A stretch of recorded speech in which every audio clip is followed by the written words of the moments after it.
Hello. I wanted to start with doing some work in the character. You go into the folder. Finally open up the player character blueprint. I'm sure you've done that in your free time. Um, Here's this mesh, which is good for adding the player character into. I want to do it another way. Um, you can go to skeletal mesh. Call it player character mesh. Go to add in top left.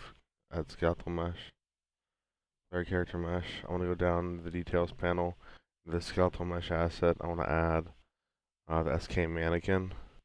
You're going to want to drag it 90 degrees down. And he clicks down and rotate it 90 degrees forward so that it's facing X forward. If you look in the bottom left here, it's facing X forward. The arrow is forward. The arrow, and here's midsection is facing forward. So that's good. Turn the camera down a little bit. I think Manny's a boy, so I want to say he. And there's also Quinn, which is a girl. We're not using Quinn. I use what comes in the animation starter pack. As a placeholder, I want to get use animation blueprint. Just use the one that came in the animation starter pack, which is UE4ASP underscore hero TPP underscore anim blueprint. It's all the way at the bottom for me, and I haven't done anything you haven't probably. You've maybe done things I haven't. Um, I'm not sure. I don't know. So click that one. You'll kind of well, she should. Maybe it's not, I don't usually use these ones. Tutorial.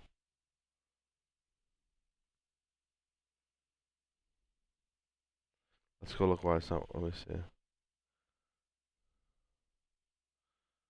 V4 ASP Hero TV and a blueprint. Go check it out.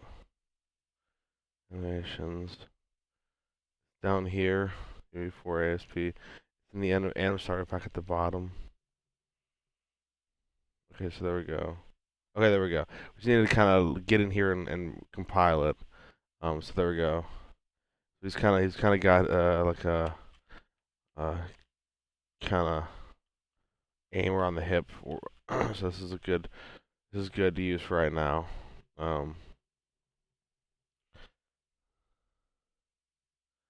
We go back into the player character. You can see the event graph here at the top of the tabs. Here's these, and there's nothing in here. So we're gonna want to add controls to this first. So we're gonna go over back into our folder structure, in the game structure. Right click, add a folder called inputs. This is new to 5.1. It's the advanced movement input system. We want to go to input. We want an input mapping context, which I want to name input underscore mapping underscore context. Control S that. I want to right click. I want to go to input. I want to go to input action. We're going to control D this, so you can name whatever you. I'm going to name my first one move. I'm going to control D it, name it look. Control D it and call it fire.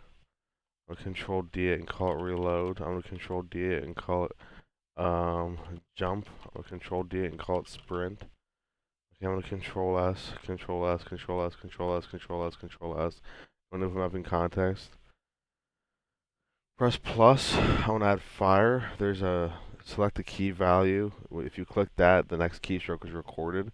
I want my keystroke to record left click. I want fire to be left click. So I click this and I left click. It records left mouse button. If I do it again, I just go in order, jump. I want this to be spacebar. If you don't want to do it this way, if we go to sprint, for example, which could be shift, you call it left shift. Here's left shift. We type that in. So we can do move, for example. Move, you have to go add a control binding to action mapping. So we need sub options for move. So 1, 2, 3. We need 4. We need W, S, A, D. These all need some settings. I think this, I'll correct this if this is wrong, but W is swizzle, input axis values. S is swizzle and negate. Swizzle input axis values, and also negate. And then A is, I believe it's negate. And D is nothing. So I'll expand those for you. We need to add another mapping. Oh, it collapsed them, sorry. Look, move, reload. Reload, I want it to be R. R key. R key. Let's see. R. Here's R. Look is mouse. You gotta type this one in. Mouse XY 2D axis. Not sure any more we have. And that's all of them. 1, 2, 3, 4, 5, 6. And we have 1, 2, 3, 4, 5, 6. Okay. We have fire, sprint, jump, move, reload, and look. And those again are here's some modifiers again.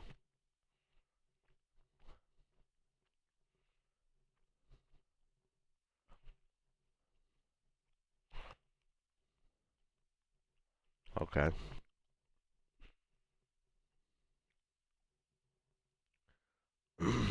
Yeah, 1 second.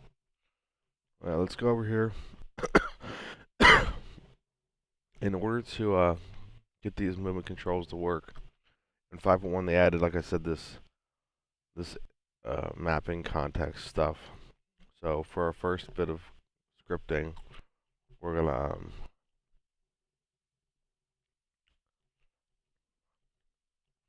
drag off and say cast to player controller. I want my player controller. We want to drag off the object. I'm going to say get controller. This is what gives us directions to the player controller. Drag off of this. Don't just type this. This one needs dragged off, especially. Get enhanced input local player subsystem. Enhanced input local player subsystem. Drag off is valid. Oops. Is valid. With a question mark, it's a macro. It checks to see if something is alive to activate, alive to act on. It's activated to work with. And then we need app if it's valid, if this subsystem is valid. So we go to the controller, we get the pawn's controller, we cast to our controller when the game starts, when the player comes about. We get the input subsystem, check to see if it's working and active. If it is, add mapping context. Uncheck context sensitive. Select your mapping context. Input mapping context. Target goes in here. Okay, so we need that.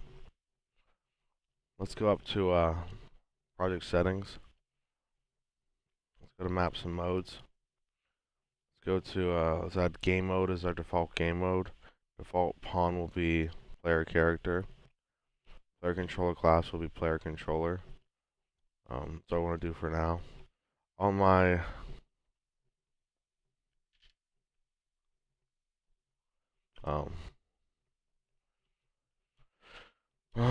we haven't started our maps yet, so we'll leave it alone. And I want to give this character movement real quick. So we can go to right click, type input action move, enhance action events.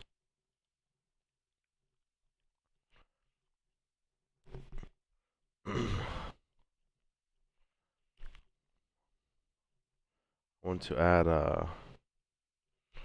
it's add movement input. Control C, Control V. We need 2 of these. Oh, here's something we gotta do. Over in move and look, go to move. It needs to be vector 2D. And then in look, it needs to be vector 2D in value type.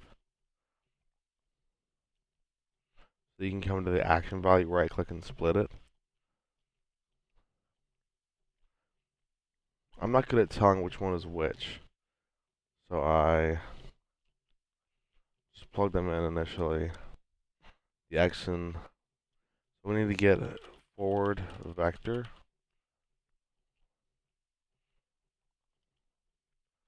And there's two ways to do this nowadays. I'm going to see.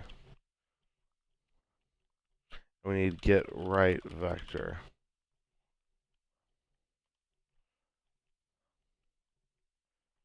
Let's see how this works. Press start. Get closer to the ground.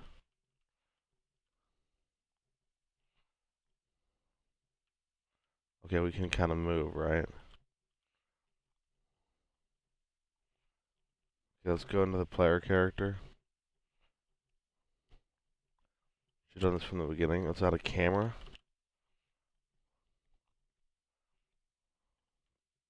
Player, character, camera.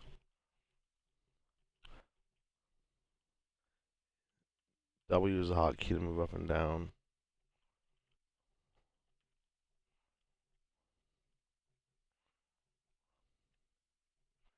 These are snapping so you can move it smoother. You don't have to go by a grid. You can do it however you want.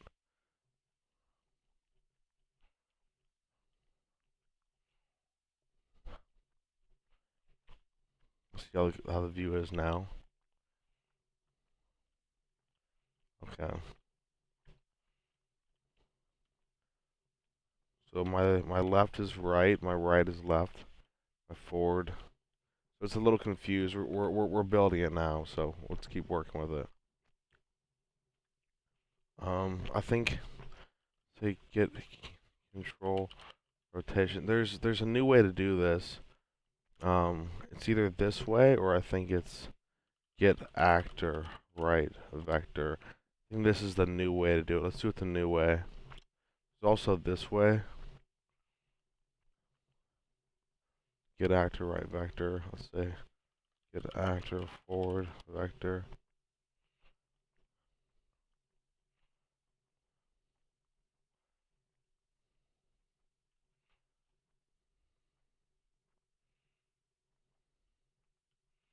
Okay, there we go. So I have them backwards. This is right. This is W. This is A. This is S. This is D. This is A. This is S. This is W. So they're backwards. So I want to go in here and switch them. Forward vector is assigned to the action value Y. Right vector is assigned to action value X. Should work here. Yeah, so this is D A W S. We have forward and forward motion sort of here. Okay, that's good. Look over here. So this is the old way to do it. It's get control rotation, get forward vector, get right vector. Now they added this get actor forward vector, get actor right vector. That's new to 5, I think. It is. So don't need that. We want to get look input action look enhanced action events. Type that. I want to get pitch input get yaw.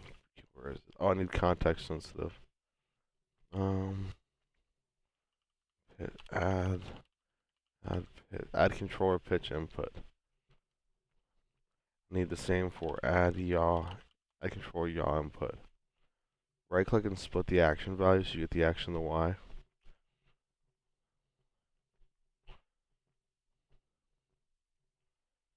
This puts them in series. Let's just start working with it.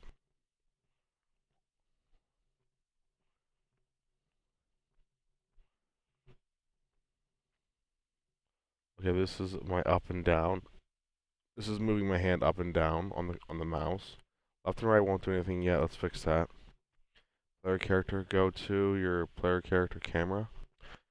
Under camera options, use pawn control rotation. Check that.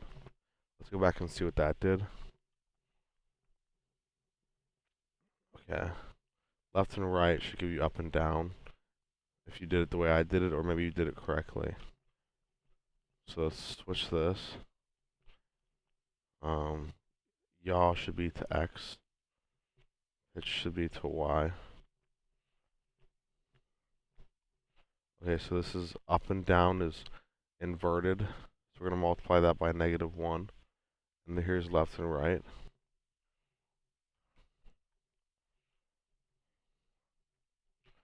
I think it should be this one, I think is, I forget which one did I say? Oh, let's just try it again. Let's put a star, multiply, try -1, go here. Okay, there we go. So I've got up and down on my right hand, left and right on my right hand. Here's the hills we made. Kind of cool, right? Yellow lights we made, right? You can kind of crawl up these hills, walk around these hills. Kind of fun, right? Now here's the kicker. Take this camera, take this mesh and put it under the camera. Drag the mesh onto the camera. I'm pretty sure that's what, we'll do it here. And, yeah. Okay, I think it might have already been like that. I think I might have set it up instinctually like that, but, so, oh, excuse me, I've gone enough. See how our head's kind of clipping through the camera? That doesn't look so good. Let's push the camera forward a little bit. And so now the character mesh is attached to it. I'm gonna disconnect it. Push the camera forward a little bit. Like that maybe. And then put the mesh on the camera. I think maybe using a pawn would be better because we don't have the mesh interfering, like that mesh preset, but I like using I like using the character because you get more options and you get the movement component. For other things you need to do what I did and use the mesh preset. But for now, I just want to get an FPS game out. I want to produce an FPS game. I want to make money. I want to sell a game, right? So I just do it this way. You want to get it done, right? Right. Exactly. So here we go. We got a character that's moving. You did see that our head was clipping a little bit, so you know we do have a body.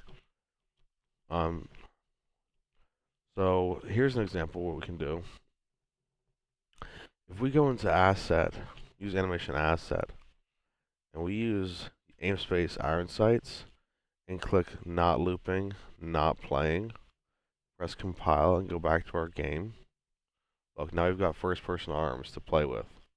Isn't that cool? We can just put a gun right in those. We have a gun, first-person shooter view, already all done. Right there. Isn't that sick? That's cool, right? That's a cool video game development engine. Yeah, Unreal Engine's awesome, right? I know. So this is getting our characters some movement components, getting up on these hills, kind of getting our hands ready to put a gun into them, alright? Thanks a lot for watching.